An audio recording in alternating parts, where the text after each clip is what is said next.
At home. Well, I mainly have to visit my nephew because both my parents are at work and my sister also works. Okay. How old is your sister? Your sister is how old? She's 31 now. Okay. What does she do? She's a cosmetologist. Oh, cosmetologist. Okay.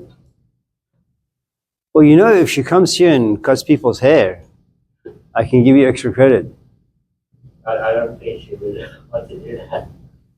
She doesn't like you enough? Okay. As a parent, really nice that you help take care of the kids. Yeah, well, it's not really my choice. It's kind of like Even so, thank you. I'm sure they may not say it, but it's huge. Do you get paid? No. Oh, you need to sue them. Kayla, right? What's going on? What are you working on?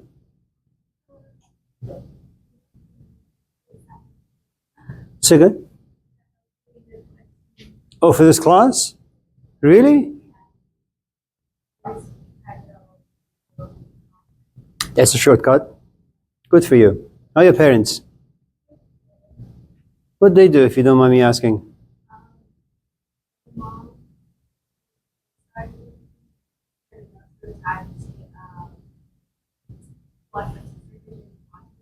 Okay. Okay. Tell them I said hi. Yeah. Sarah, have you gone to visit your family in Sacramento? I did. And? Saturday. It's good. It's nice. My dad was sick. How old is he? How old is my dad? 70 something? Oh, he's a young man. Yeah. Is he healthy? No. Yes, but no. Does he drink? Yeah. Like, moderately or? Okay. Does he smoke? No, not anymore. Okay. Is he married, right? No. Not anymore. Single? Yeah. Looking? Probably. Where does he go to look for people? That's a good question. I don't know the answer to that one. Church? No. What? I don't know, actually. What's my dad doing on the side right now? Well, you know, if he moves into one of those like senior housing places, there's a brand new one in Roseville. It is immaculate. It's beautiful. He can go there and, you know, maybe he can find like a 69-and-a-half-year-old. I don't know. He's kind of in denial about the fact that he's old now, so. Yeah.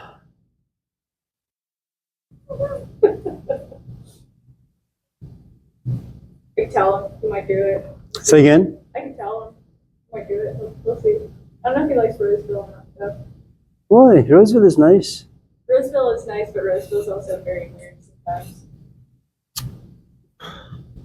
It's nice. Yeah. I mean, I washed cars there for 20 some odd years. Yeah. Population at my time was 30,000. Now it's over like 200-300. It's a beautiful town. Roseville's nice. I used to do a lot of deliveries there when I lived in Sacramento, and there's some weird, very wealthy pockets of Roseville. Oh, yeah. That get, Yeah. they're strange. Yeah, it's kind of like Piedmont. No. Piedmont's a different kind of. Yeah. It's like Bel Air. Yeah.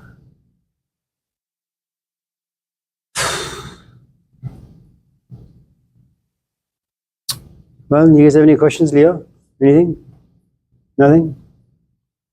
Avril? Anything? Cynthia? Kayla? Fuke? Sarah? Jesse? Sarah?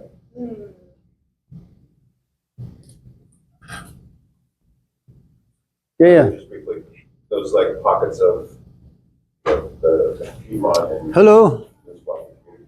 you lose something when you live in a community like that. They're not what you think. You know, They're pitched maybe like a community, but they're not a community. maybe you aspire to that and you think that it's going to be better and all that, but then people don't talk to each other and it doesn't was great. Yeah. The But only it's- way that we talk to each other is through the HOA. Right? But it's great. I mean, people don't knock on your door. You don't knock on anybody's door. Well,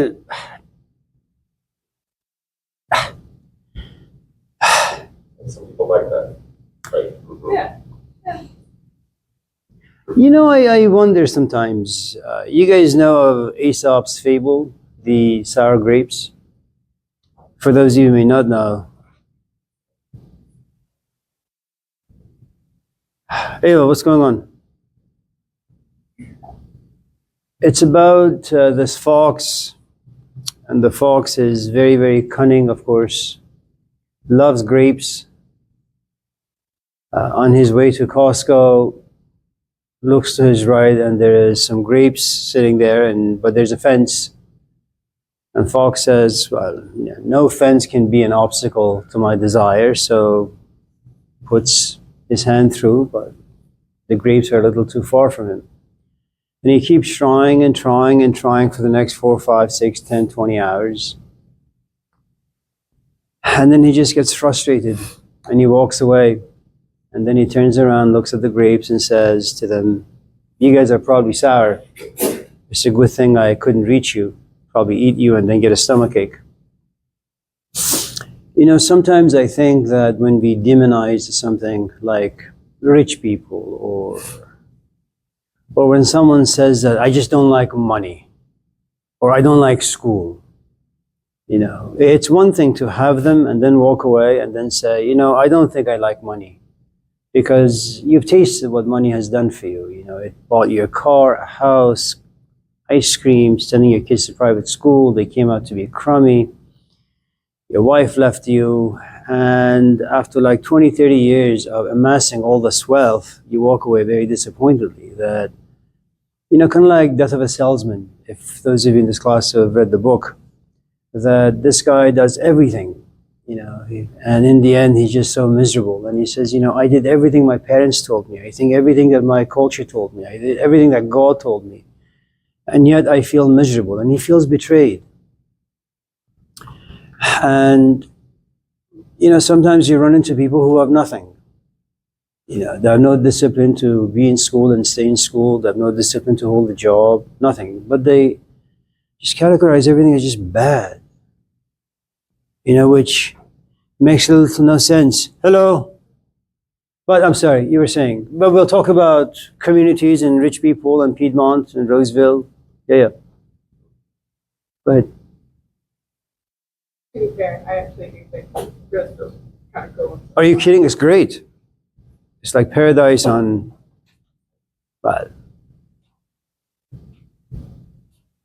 But you said you had a question. No? I might have one. Okay. I had one written down a while ago, but I don't know if it's in the same book.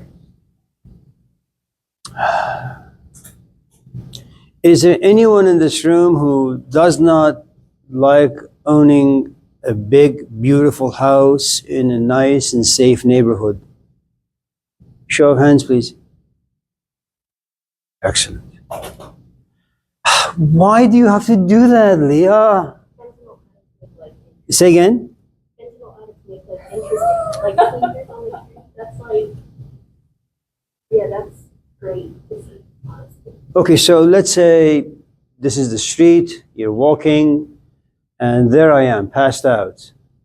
I have a needle in my right arm, 5 in my left, 2 in my ears, and you're walking, you look at me. How have I made your life interesting? Because it's like right there. It's like nice, you know, like, I don't know, it's just fun. You get on guard and then there's like 2 people arguing over like a seat. Or you get on guard and there's just some guys smoking crack. That's it. You still haven't explained why is it that upon Keeps you up. keeps you up by watching me like be miserable? What kind of a human being are you? How about like look at other people's mistakes and learn from them so that I don't have to go through Ah. that experience myself. you have made someone like me an addict, a messiah, a lamb of God, that I am sacrificing my entire life so you could learn a couple of things. Is that what you're saying? So there are no bad people because they are good teachers. But what about the person, him or herself? I mean, I may be a great teacher to you, fine. But what about me? Skylar, hello. How are you? I mean, don't you worry about me that I may just die in the street, no one is going to take care of me? How about politicians and politics? How about healthcare? How about the fact that my parents, poor parents who worked so hard raising me, have no choice but to sit back and watch their entire creation just, how's that fun? I mean, that's pretty morbid, but that's not within my control. I think I'm the only, hardly even that, but like, I only have capacity to think about my life and myself, and everyone else is like background characters that learn. And now we have run into a serious difficulty, Leah. For you to look at a man, me, in pain, and then for you to take notes, hoping not to repeat my mistakes, means you have no empathy. They put that in my elementary school. I had no. So you don't feel for me. I am just like a guinea pig for you. How could you do that? By the way, I'm not blaming you. I think it's great.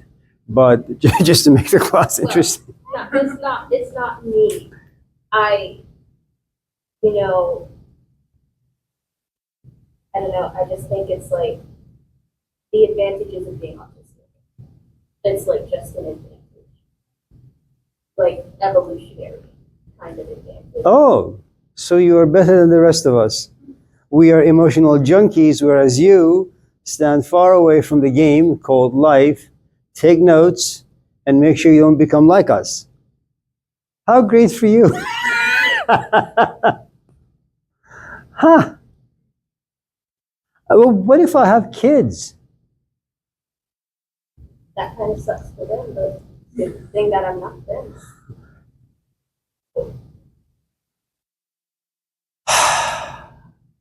You told us this like last semester.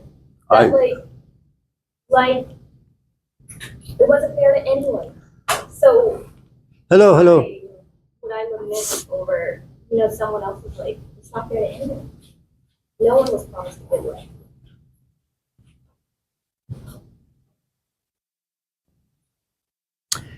So here's my dilemma with that particular position. You ready, Leah? Autism is like being rich. Rich in the sense that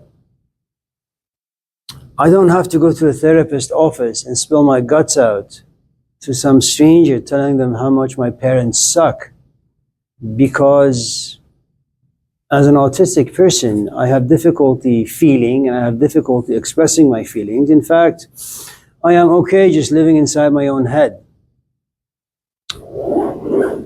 And so when a friend or a brother or a sister comes to me and says, I'm drowning in sadness, I'm going to give them a bumper sticker piece of advice. Don't feel, be stoic. Life will pass. Time never stands still for anyone. As opposed to someone like, say, a non-autistic person, that they go through life pounces them left and right, they become emotional. At a certain point, after 20, 30, 40, 50 years, they come to realize that the emotions, in as much as they make life quite interesting, they also create a good amount of obstacles. Marriage falls apart, kids fall apart, everything that you've touched into the ash. Now they go seek therapy and they begin to understand. And my question to you is, the prodigal son story in the Gospel of Luke? It's a son who is autistic versus a son who is not autistic. The autistic always says yes, never goes out, never feels. If there is a mistake, there is no amount of regret or remorse or repentance.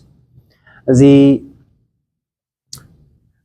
person without autism goes out there, makes a mess of everything, and is enveloped by emotions. At a certain point, sits, reflects, feels, gets depressed, magically, miraculously overcomes it, comes back and teaches the rest of us. Which is best?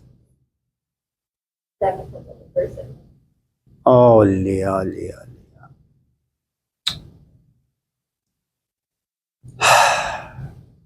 You sit amongst people who are, let's just say, they have no autism.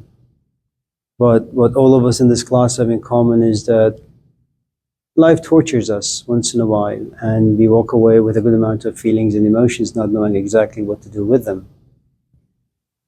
And I seek advice from a living, quacking human being. No YouTube, no Tinder, you know.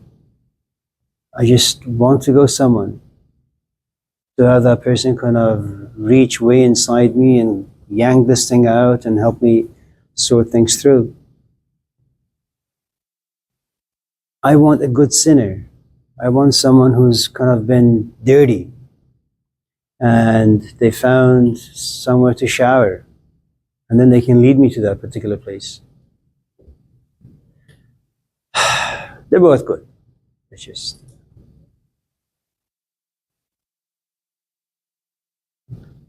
I think St. Augustine, the friar, said it best, that all saints used to be a sinner. You know, it's kind of like the story of Pretty Woman.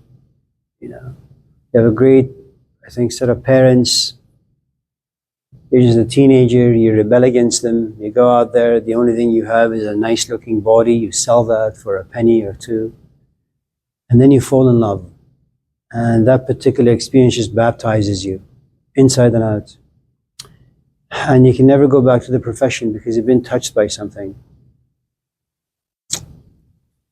But, Skylar, anything? Any questions? I was wondering if you had any thoughts on dealing with powerlessness.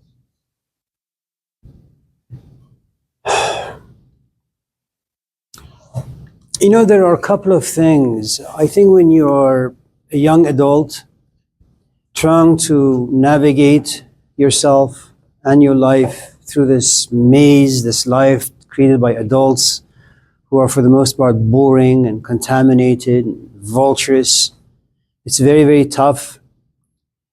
I think as a young person, you also want to be happy, you want to be successful because that's what this culture advertises.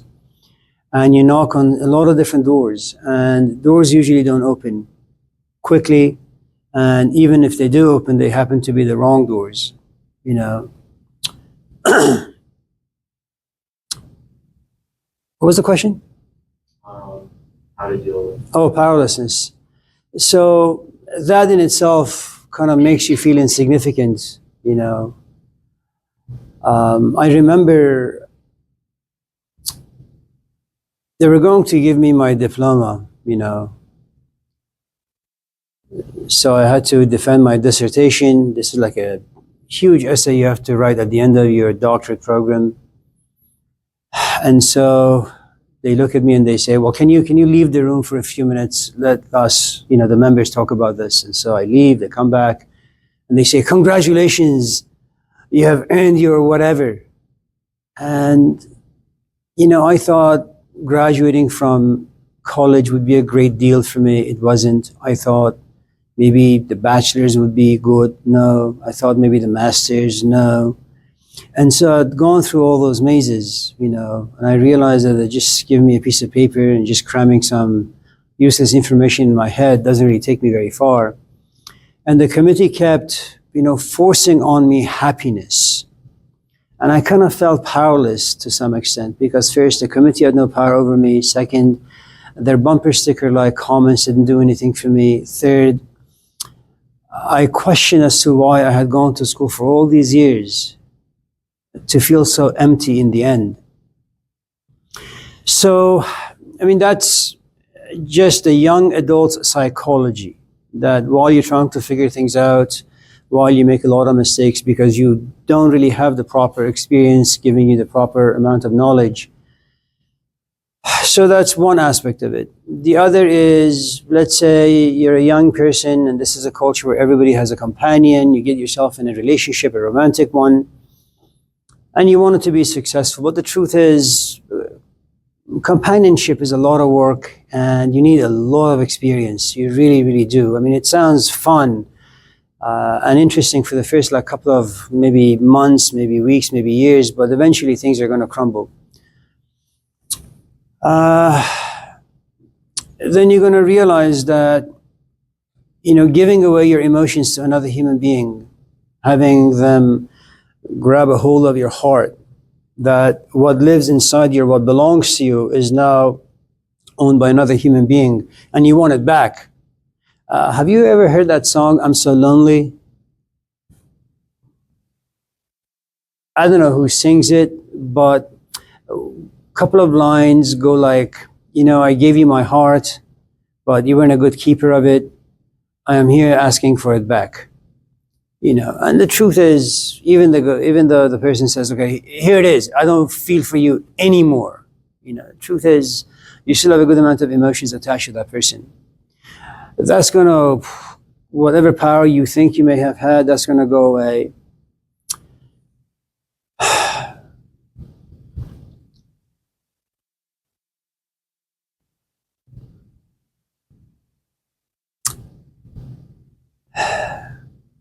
You realize your mom works 20 hours a week and your dad works 40 hours a week, and they're both very exhausted, and you love them and you want to take care of them.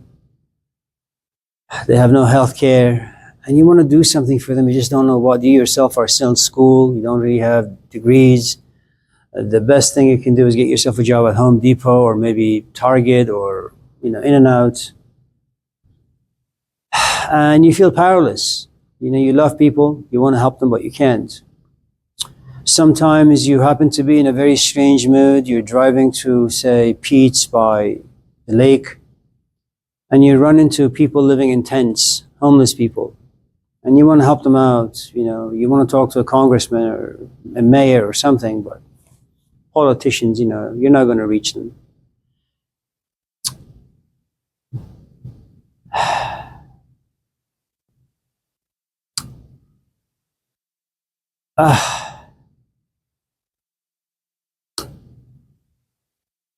And the very fact that once any desire is pursued and once any desire is satisfied and secured, you're going to look at that particular thing that you spend so much time obtaining no longer being of any use. I guess the point I'm trying to make is human beings cannot but feel powerless at different stages of their life, and sometimes many moments throughout the day. It also depends on your perspective and your thinking abilities, how deep you're thinking about things, Right now I have a good amount of control over myself and my body. If I go to the doctor and they tell me you have stage 4 cancer, I think I still have the power to do some research, to ask for a second or a third or a fourth or a fifth opinion. Maybe go to India for a cure, maybe go to Tibet, and maybe do alternative medicine. I don't really know. But there comes a point where I realize that despite all of my cunningness, all of my fox-like cunningness, that, I have run out of options. I had a friend. She came from Iran to get married here. It went bad. She got remarried, 2 kids. She fell in love with someone at her job. So her marriage went bad. And I don't know if you know much about the Persian culture and what those things do to you and your family and your name and reputation. That new love also went bad. She called me about, 2.5 months ago. She's a therapist now. Now, the question is, why would she be a therapist? At the age of 20, she comes to America with hopes and dreams. They get burnt. It devastates you. She gets married, 2 kids, beautiful. You know, the dreams and hopes carry you for a number of years, but then the politics of life. One day you look at your companion and you feel absolutely nothing for them. That's a good amount of powerlessness to be experienced. And you know what happens when you don't feel anything for your companion? They're not visible. You're not visible to them. And that's an awful feeling. And so you go to work and someone looks at you and winks at you and smiles at you, and that's a good amount of power to be had. And my God, I am attractive. My God, I have things to say. My God, the other person listens to me so attentively. And so you kind of create dreams and hopes, you know, on that particular foundation. Only 2, 3, 4, 5 weeks or months or years later, that too crumbles. And you're left hollow and empty. From the age 20 up to the age 40, every time you put hope into anything that you could touch, you witness it fall apart. How do you deal with this powerlessness? Maybe I should become a therapist. Maybe I should go to school and do psychology. You know, maybe I can understand a little bit about human psyche. I mean, I don't know if you know much about the story of Sigmund Freud. One of the reasons why Freud's works, for the most part, are dismissed is because 90% of his findings were done in mental institutes, working with people who were not well mentally and psychologically. And so the argument is, well, you know, Freud really never researched healthy people. He always researched people who were like mentally not well. But the reason why Freud was because he was asocial. He was an introvert, but with a branch of rationality, very, very powerful branch of intellect intact. And so he was a man, you know, made powerless by the amount of feelings lived inside him, but all the questions he had for which there were no answers. So what does he do? He's not there as a physician to help the rest of us. He's curious. Curiosity by itself makes you powerless. Asking big questions make you powerless. The very fact that you're a human being and you suffer from the pangs of loneliness, that makes you powerless. Your physical body, shoes, clothes, food, powerless. Unless you have them. And then you get to be, I'm not going to talk about Jesse, but myself. You're going to get to be like 70 or 80. And going back to my good friend Freud's ideas, my most faithful companion, you know who that is, Skylar? My physical body. It took me to the Tower building this morning, brought me down here. My body, it's healthy. Nothing about me aches. I trust it, depend on it. I get a little older, my knees and my back. My father is 92, is beginning to forget. How could life do this to you? But it does. And I suppose the way out is find healthy distractions. Do what Picasso did. You're there with your beautiful cup of coffee and bagels from Noah's, you know. You're about to sit and have your food, and all of a sudden you hear on the radio that this village just got bombed by the Nazis. You're Picasso. You're a tiny, insignificant human being. What are you going to do with that news? What, you're going to run to the village and rescue people? You can't. You're going to what? Overcome the powerful Nazis? You can't. So you know what he does to overcome his insignificance? Grabs a sheet of paper, a pencil, and draws Guernica.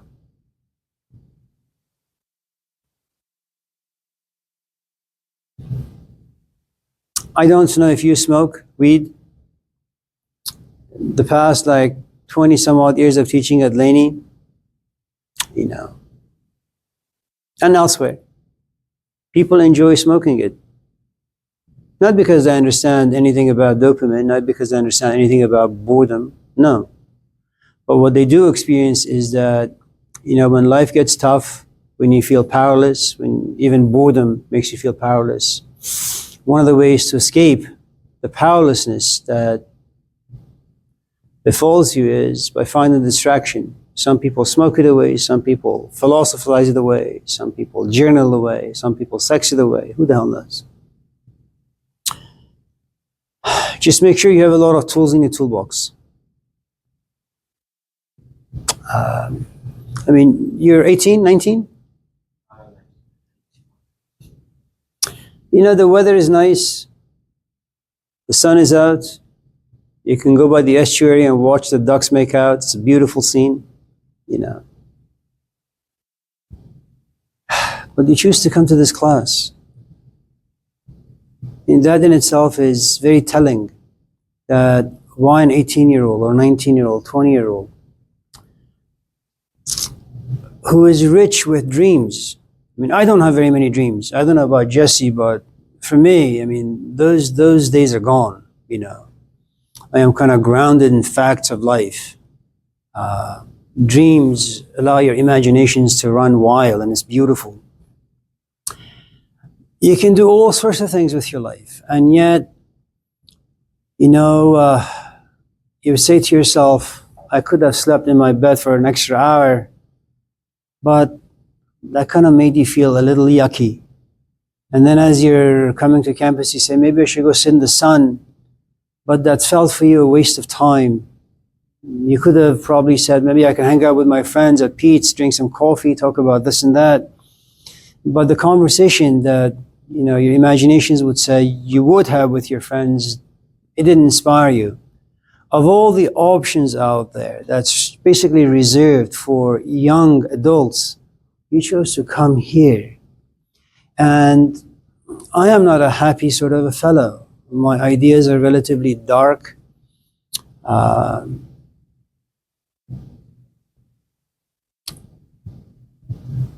I can't insert myself in conversations that I don't find interesting. I mean, I went out with my mother-in-law and a few other people last night, 4 hours. Not a peep came out of my mouth. So, you used to come and sit in a classroom that's not very attractive, conversation that's not very inspiring. But there is something about you that gravitates towards darkness. I mean, maybe you should rejoice in Freud's temperament. That maybe yours is very much like his. That he said, I am like Rembrandt. Lots of darkness, very little light. And it's those tiny little specks of lightness that brings the darkness to life and says, wow, that's such a beautiful painting. And maybe you feel bad and you feel powerless because that is really who you are. Dark and gloomy. It makes your day. But your friends agitate you and they judge you for being dark. Your parents agitate and judge you for being dark. Maybe you yourself, you want to fit in and belong like the rest of us. You want to belong to a cult of sorts, you know, your friends, your buddies. But you realize there is something about you that's just so very different than your friends. And it makes you feel isolated, alone. And so you have found a way out, possibly. Come to class, to this one, you're not even enrolled in. Raise your hand and say,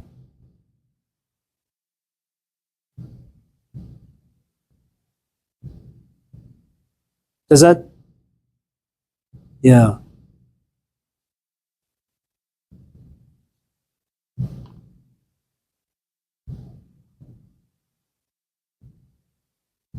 Fuke? Isabel?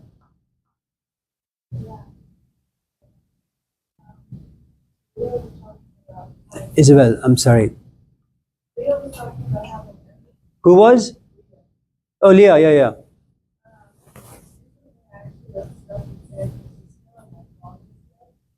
Here, what was that? Uh-huh. I didn't know what to do, and so I was running around for like 3 hours trying to get back on the bus to get back to class. I was asking people around, oh, do you know where this bus stop is? And I asked about 15 people, and they all moved me off. So I just recently have noticed that people have an empathy feeling rare. I feel like I do have a person help somebody out if they were frantically running around and know where they were. All these people who were just, These people were your age? Older? they're probably older, they're like business people, which makes sense, but still like, you should be able to help somebody out. No. But people don't do that. No. Have you ever helped a homeless person? Like 3, 4, 5 of them were standing next to each other, perhaps, or a dozen of them in a straight line. All right, 7. How's that? 5. Did you engage in any political thinking as to which one you want to help? So you helped all 5 or just one? All 5. Oh. Well, you're a sucker. I'm just kidding. First, you're dealing with San Francisco. It's a huge city. That's number one. Cities, places like San Francisco, the speed with which life passes is enormous. Okay. You know, there is something to be said when you go to a party with only 5 people versus going to a party with 505 people. When you go to a party only 5 people, you actually can engage in a conversation that has some depth and length to it. When you go to a party that has 500 people, there are so many attractive things out there. The only thing you can do is just say hello and goodbye. And then it's like going to a buffet. You know, at the end of the day, you go home and you say, you know, I went there for like 5 or 6 hours and I didn't catch anybody's name. I have no idea why I even went there. I made no friends. I engaged in no conversation that was meaningful. It was just hello, how are you, goodbye. That's number 1. Number 2 or number 3 or number 4 is that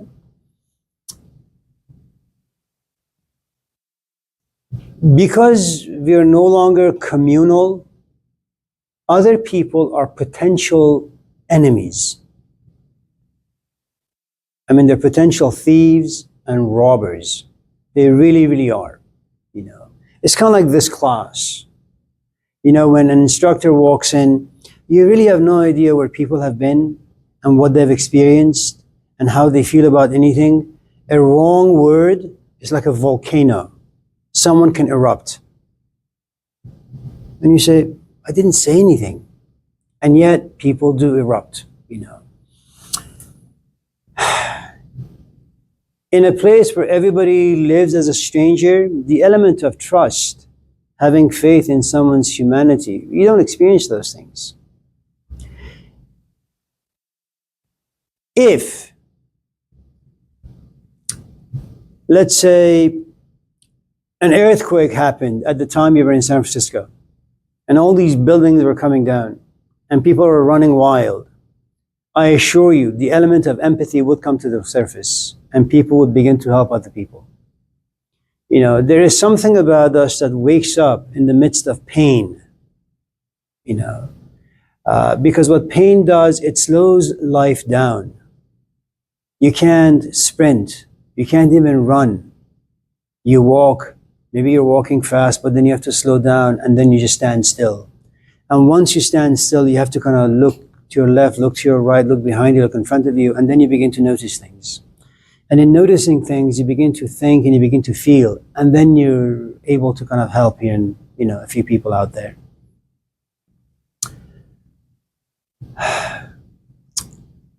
There is also something about the way perhaps you approached people. No, it is. I mean, I see you right now. Yeah, I'm just kidding. But, but it's true. Sometimes the way, I mean, look,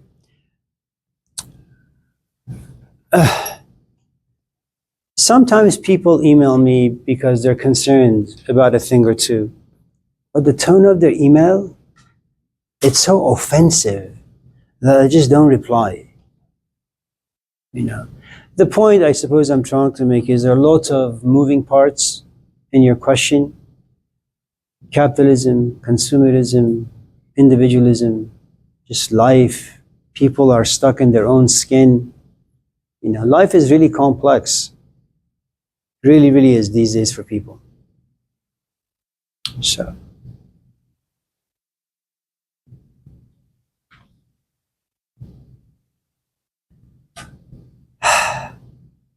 Sometimes you got to find people in the right mood.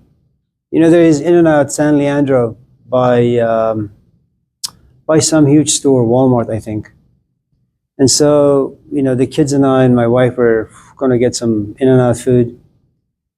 And as we were waiting in the drive-through, we saw, it was late at night, like 3 in the morning. There was a couple, you know, with their dog, and they just looked very hungry. I see them once in a while, the same couple I've seen for the past like many years. But the other night I was just in this mood. I was tired of spending money on me, spending money on the kids and the wife, and I said, you know what, I just want to like be social for 1 minute of my life today. You know, I just want to like feel as if I'm a human being. And so I rolled on the window, asked them if they want anything. They said yes, so we got them something. And I'll probably see them the next time I go there, but there's a good chance maybe I'll get into a fight with my wife. Maybe I'll look at the finances. Who the hell knows? Maybe the kids will frustrate me and I will have no desire to help anybody, you know. And so sometimes you run into those things. Eva. Oh, sorry. Eva. Okay. No?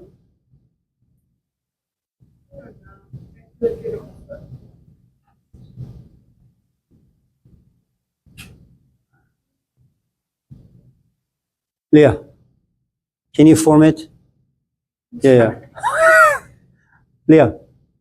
Why did Gilgamesh desire immortality so much? What is the value? Oh, Leah.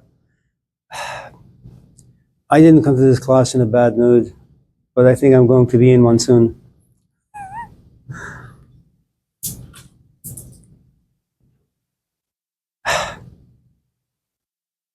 Leah.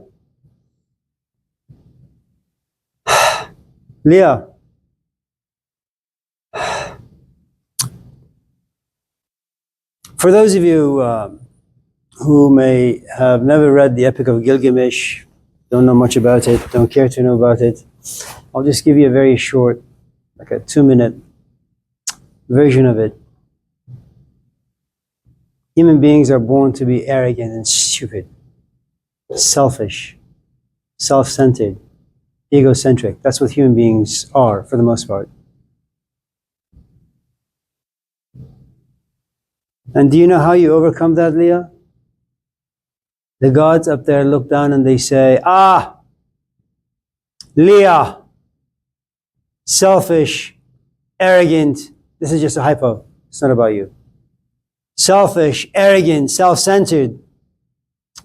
But she has the capacity to overcome that. All those things. So you know what the gods do?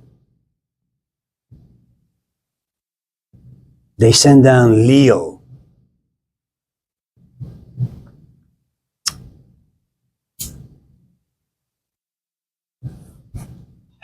The gods know that when Leah looks at Leo, there is this instant attraction.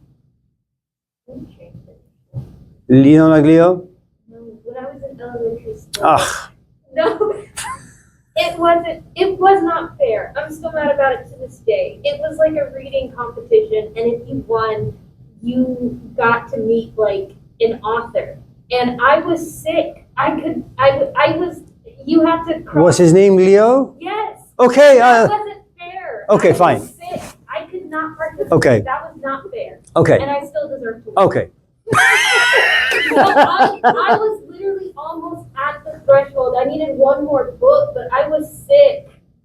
And they still let the competition go on. And he won. And that's not fair to me. Okay, you know what? Here. Is it good now? No. What? You want two? No, I wanted to move to author. That was like one of my favorite authors. I didn't even read any of her books. We're going to talk about death. All right, so Leah meets David. Anyways, now remember the reason why people are selfish and self-centered is because they have power. Their hand goes up and the instructor says, yes, please, go ahead. They go home, they say to your mom, bicycle, and there it is. Food, there it is. The world revolves around them, Leah. The gods say, how are we able to baptize someone like Leah? What is the most powerful force that baptizes people, makes them feel powerless, dependent, codependent? Love. So, hello. So Leah, through of course the help of gods, Leah and David get together and they fall in love. Now here's the thing, Leah. You're going to resist because you like your power, you like your autonomy. You know, you want your life to belong to you and you want your emotions to belong to you. You don't want another human being to have power over you. So you will fight and fight and fight until you can fight no more. And that's what happens in the story of Gilgamesh and Enkidu. Siana, good.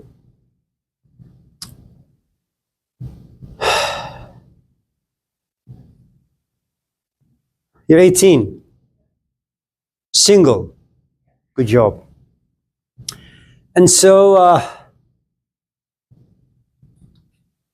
you fall in love, Leah. And you know what happens when you fall in love? David looks at you and says, where do you want to go, Leah? And you say, anywhere you want to go. What do you want to eat, Leah? Whatever you want to eat.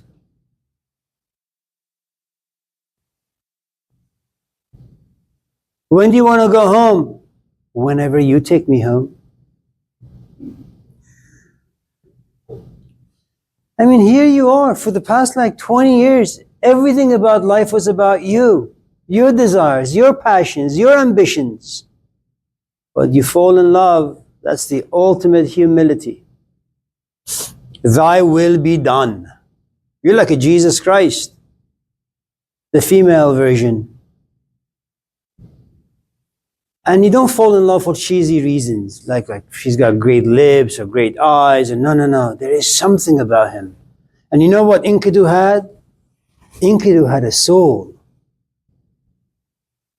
You fall in love with someone's soul. I don't know what that is, but it's a strange feeling.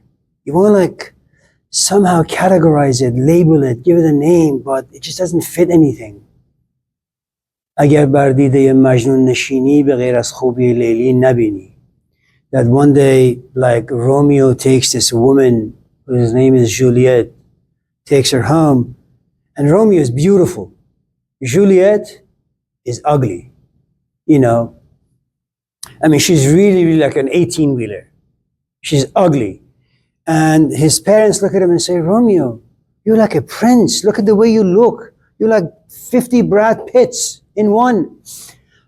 Why do you go out with such an unattractive, just ugly woman? And he says, اگر بر دیده مجنون نشینی به غیر از خوبی لیلی نبینی. If you were to look at this woman through my eyes, all you would see is beauty. That Romeo is able to see something that's not visible to the eye. You know, that's not accessible by the mind. Do you know what happens when you fall in love with someone's soul? Especially when that happens to you at a young age.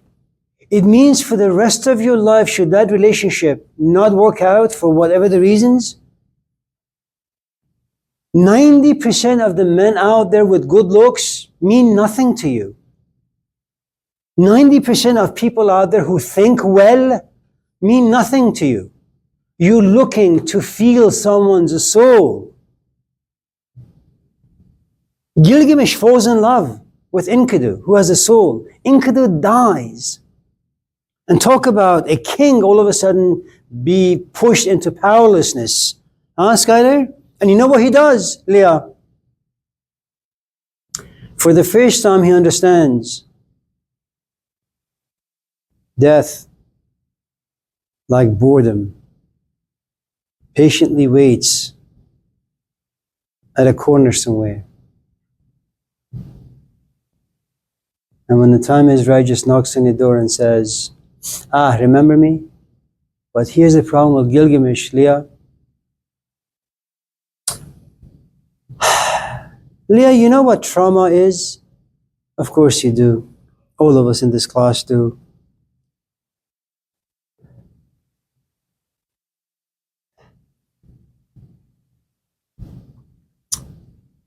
It doesn't leave you alone. It follows you. You know, it's like a stalker. You have no power over it. If I was to be a bit personal, forgive me. Ever since I had my triple bypass, it's like every time I eat, I see death. Like my arteries, like highway, being jammed with fatty stuff, and blood and oxygen can't get to my heart. That even though you may have had a bypass and you're to some extent clear, you've come to realize you're not invincible. At any time things could happen. And one of the things about bypasses, Leah, the left side of my body, upper chest, is extremely sensitive. And the point I'm trying to make, Leah, it's not that Gilgamesh doesn't want to escape death. Now think about it. It's that death is right there always, shoving its face into Gilgamesh's mind. I am here, don't forget. Leah,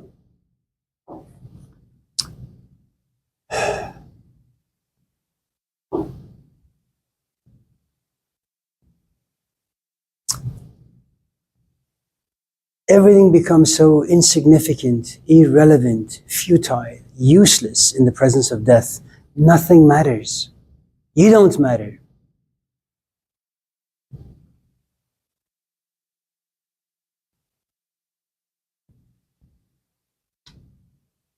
Your history doesn't matter. Your skin color doesn't matter. Your age doesn't matter. Your gender doesn't matter. Your sexual orientation, none of those things matter. But there is something really, really more frightening. You're forgotten. You know what we do as human beings, Leo? We create impressions. We want people to look at us, to hear us, to pay attention to us, to value us.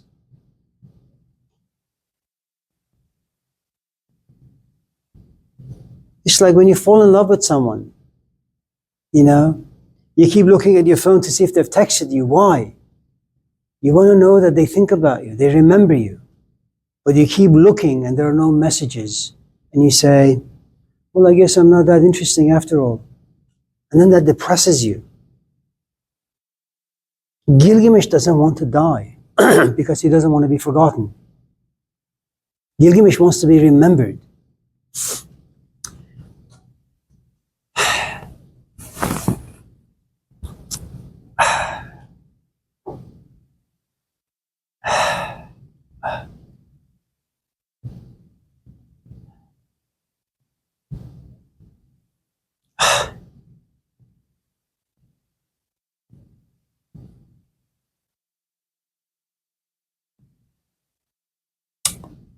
Sometimes you got to sit back and, Mahatma Gandhi and Jesus Christ and Malcolm X and Hitler. And you sit back and you say, man, they kind of lived a sort of a life that just made them immortal. They're like God. They just never die. Hitler for the viciousness that could live inside all of us, that could potentially come out at any time once enough power is gained, and the nobility of someone like Malcolm or Mahatma.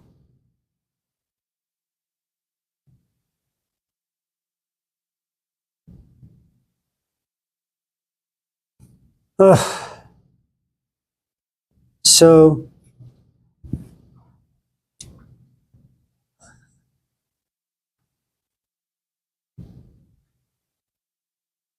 Siana, right? How do you say your name? Siana. How do you say your name? Sanaya. Never gonna get this right. So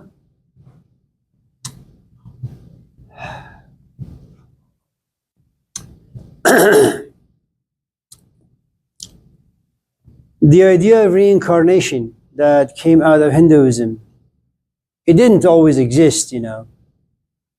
It's just people, after a while, said, man, you know, once you die, that's it, it's finished. And the answer was yes. They said, no, that's not acceptable. Reincarnation, you're always going to come back over and over and over again. And just in case you're able to live your life really well and never come back, you know where you're going to go, Leah? Nirvana. Like paradise. And if you live really, really well and understand things really well, you know where you're going to go after that? Para Nirvana. You're just going to live with the gods. We've created all these death rituals.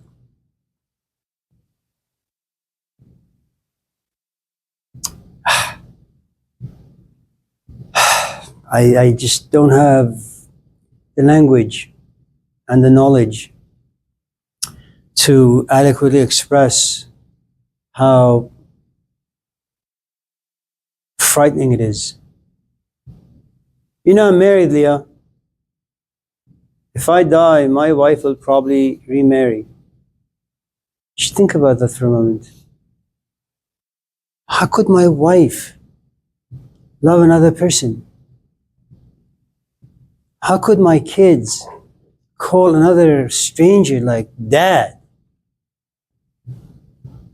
You know what happens when my wife remarries? No, I'm not talking about my wife getting being 90, being sick, coming to realize she desperately needs someone to take her to Kaiser. While young and healthy, begins to spend time with someone, grows feelings for that person, then the other person one day goes to her and says, marry me. And she says, yes. After all these years of being married, how could I so easily be forgotten?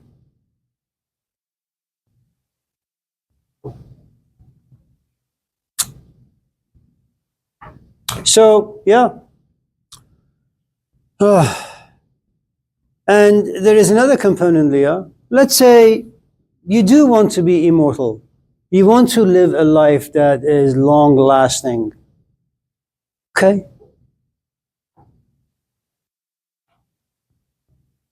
What tools do you need? What talents must you have? What training must you go through? What the hell do you do to get there?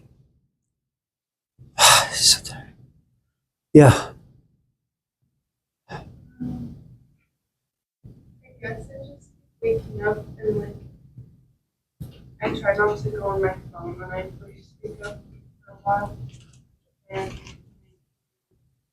on my phone, I check it. I always check the news. I guess it's just been getting so much worse. And everything feels really dystopian. And I guess probably prepare themselves or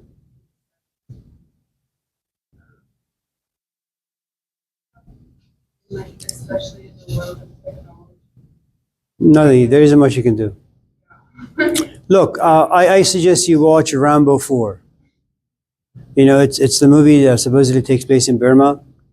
I mean, here's a guy who lives in society, he's a military guy, loves democracy, loves freedom, loves his country, only to come to realize that, you know, politicians lie all the time. Nobody really cares. It's never the rich kids who go to the battlefield. It's always poor people's kids. That's what we do to sell them all these, hopes and dreams. Some of them are really good, but for the most part, it's the poor people's kids who go abroad.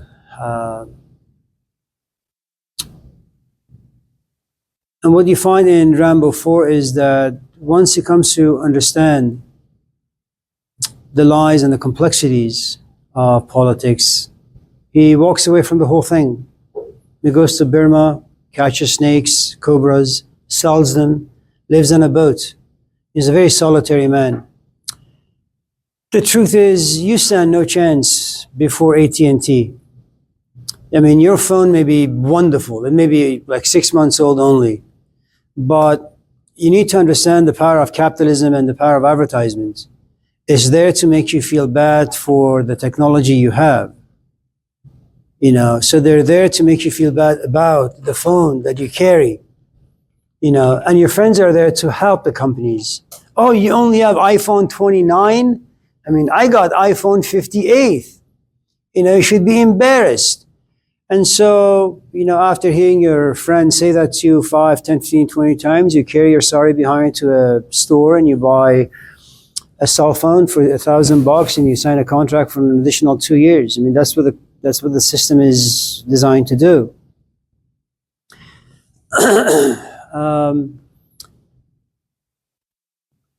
You stand no chance. I mean, none of us do. Really, it's not you. It's just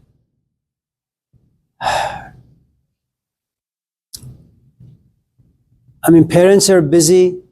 The only way they can kind of pacify their young kids is by to give them television, by give them cell phone, shorts. And by the time this kid tends to be like 10, 11, 12, they can't focus on anything. It's not really the individual problem. It's just a social issue. I mean, do we really need all the stuff that Mark Zuckerberg creates? The answer is really no. I don't really care for any of it, And yet he keeps creating more and more and more and more and more to no end. And once you create a lot of stuff, the question is, well, who do you give it to? Well, you have to give it to people. Well, you can't give the stuff you made to people who are satisfied. I mean, look, you have a boyfriend, right? And you're happy with your boyfriend.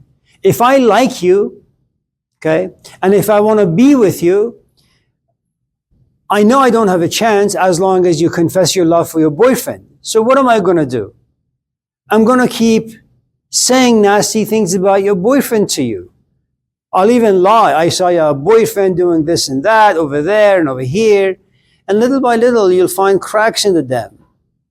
And then instead of going to your boyfriend and telling him your issues, you'll come to me and tell me your issues. And after a few years or a few months or a few weeks, you realize you have grown emotions towards me. And before you know it, you'll go home, you look at your boyfriend and say, John, you're dumped. Amir, come abroad. That's it, it's finished. And that's what these companies do. They're all there to make us feel bad, not because they care for us, but because they want to sell us stuff.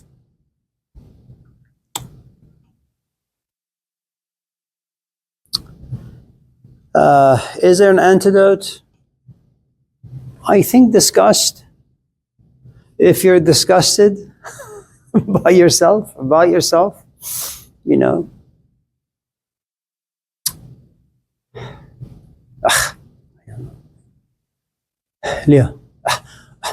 Sienna.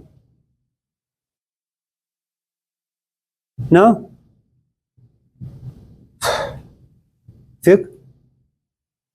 I'm just thinking about You can think aloud. Okay. Yeah? Like what? well, what you mentioned. You see that? It's just a trap. He doesn't want to talk. He doesn't want to say anything. Go ahead. He's like creating this AI thing, right? So that if someone dies, AI would replace their account and keep talking to you. And how does that make you feel? Well, in many ways it's good. In some ways, not many, but in some ways it's good. In other ways, it lessens your ability to cope with life's disasters. The truth is, Fuke, we are the sort of animals who are going to continuously lose things. You're going to lose your friends. You're going to lose your kids. You're going to lose your parents. You're going to lose interests. You're going to lose desires.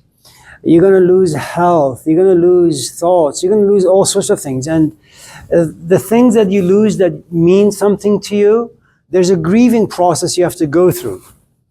And what the system is trying to do is, if we can replace those things quickly, then there is no reason for you to be sad ever. But the truth is, life is one tragedy after another. I mean, look, I don't know if you've ever been to India, Africa, Mexico, the Middle East. While I was there, I left about 40 years ago. It's only been the past 30 years where we have psychologists and therapists. It didn't exist. Because the moment you were born, someone would whisper in your ear, life is shit. It's tragicomedy. 50% tragedy, and the way you cope with tragedy is through comedy. Dave Chappelle is not funny. Dave Chappelle looks at life and he asks himself, should I cry or should I laugh?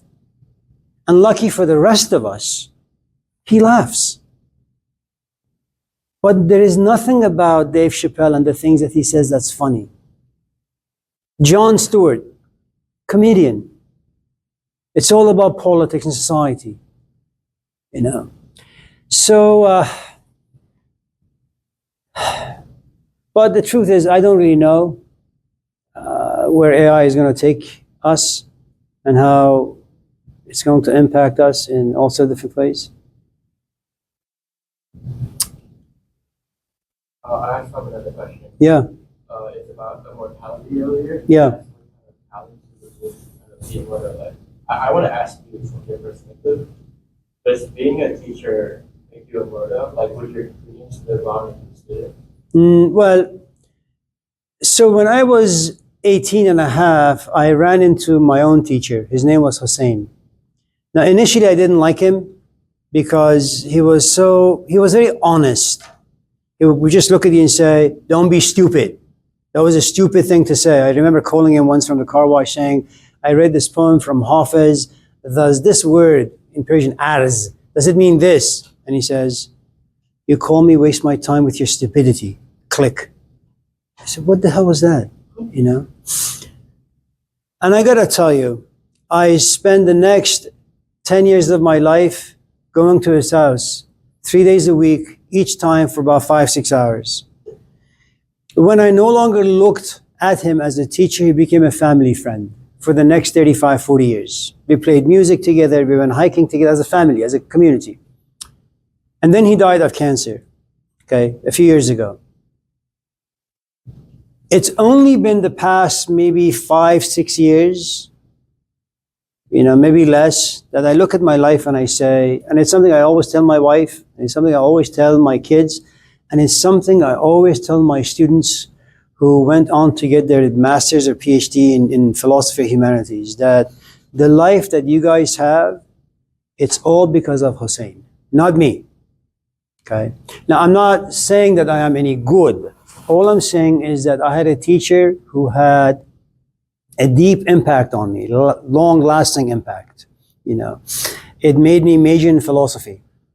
You know, and it's a shot in the dark when you walk in the classroom. You have no idea if you're going to be bad, you're going to be good, you're going to be boring, you're going to be inspiring. You have no idea how that's going to fold. Okay. And so you walk into class and all of a sudden one student says, you know, I was thinking about majoring in philosophy. What do you think? You know,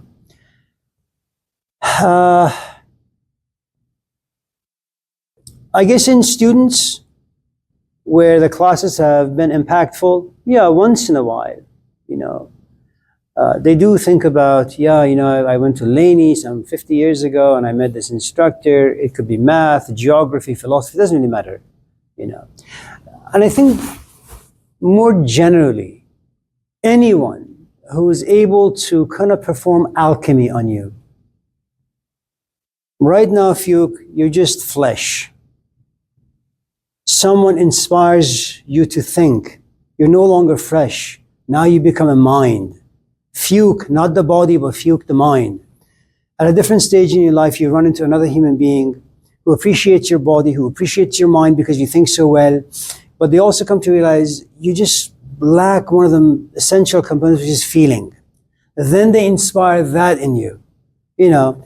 And then like anything else in life, now you have the power of your physical body, you have the power of mind, and you have the power of your emotions. You're drunk with power from 3 different areas. You can walk in the classroom, people, or anywhere. People look at you and they want to listen to you and hear you and feel you and all that stuff. And you get drunk, man. You know, you begin to abuse and exploit, you do all awful things. At a certain point, there is this transformation. And I don't know how it happens. You know, because if we knew how to detox people, it would be just like this. But you can't just go to Donald Trump and knock some sense into him. You can't go to Hitler. You know, you can't go to anyone who, through their power, abuses their environment. Okay. So it seems like everything has its own time and place, you know, where things are corrected. At a certain point, you just don't want to exploit. You don't want to use your powers. You know, kind of like Spider-Man, the first movie, with great power come great responsibility. So you will only be immortal, or at least I should say, you will be remembered as long as those people are alive. You know, once they pass, it's finished. It's like, I'm an immigrant. My kids aren't. I know what it means to be a janitor. I know what it means to work at Shell gas station graveyard. I know what it means to just have it difficult as an immigrant, to do all sorts of crazy things. My kids are born in privilege. Now, they may label themselves as Persians, but if you run into them and you hear them say they are Persian, smack them. They're not.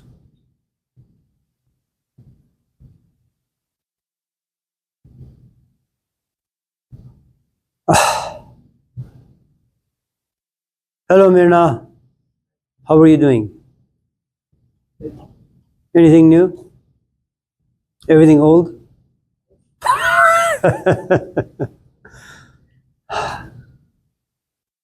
What is the time? What time is it? Oh, we have 1 minute. Sienna? No? Skyler? Well, just let me hear it. Please.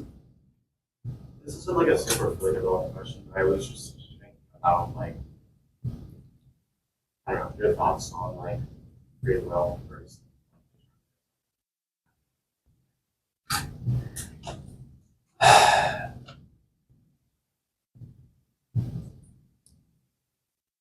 You're right. We don't have time for that question. But here it is. When we all go our own separate ways, you should ask yourself why you came to class today. And there are many steps you had to go through. And I'm sure if you do this the right way, you realize there was one root cause. And maybe the root cause was you just woke up in a strange mood. And you don't know what that mood is. You don't know where it came from. All you know is that it had enough power to make some agendas inside you. And those agendas eventually put you in this class. We are victims to forces unseen. If you enjoy writing, and if you come to realize that you don't write well when it's too bright, you know what you do? You wake up at 4 a.m, you go to your study in the back room somewhere, you dim the lights, you put some piano in the background, you make yourself a cup of coffee. In other words, you know exactly what physical environment you should create so that that physical environment positively impacts your psychology. I think with enough expertise and proficiency, you can manipulate the way your body moves, the way your mind moves, and the way your emotions move. And that's the place you want to be. Determinism is predicting your future, and that is what you want. You want to know the outcomes. And the best way to know the outcomes are the ones that you yourself create. Because if you can't do that, other people will do it for you. And then you will be under the illusion that it was your own will, when in fact it wasn't. And sometimes there's nothing wrong with that. I mean, the very fact that you go to school and once in a while you run into an idea that inspires you, it's not that you will yourself to go to school. You know, there is fear, social fears and all those things. Your parents, here you are, forced. And yet out of this force, you have an inspired moment. It's good to see all of you. We do have class on Wednesday. Take care of yourself. Stay well. Thank you.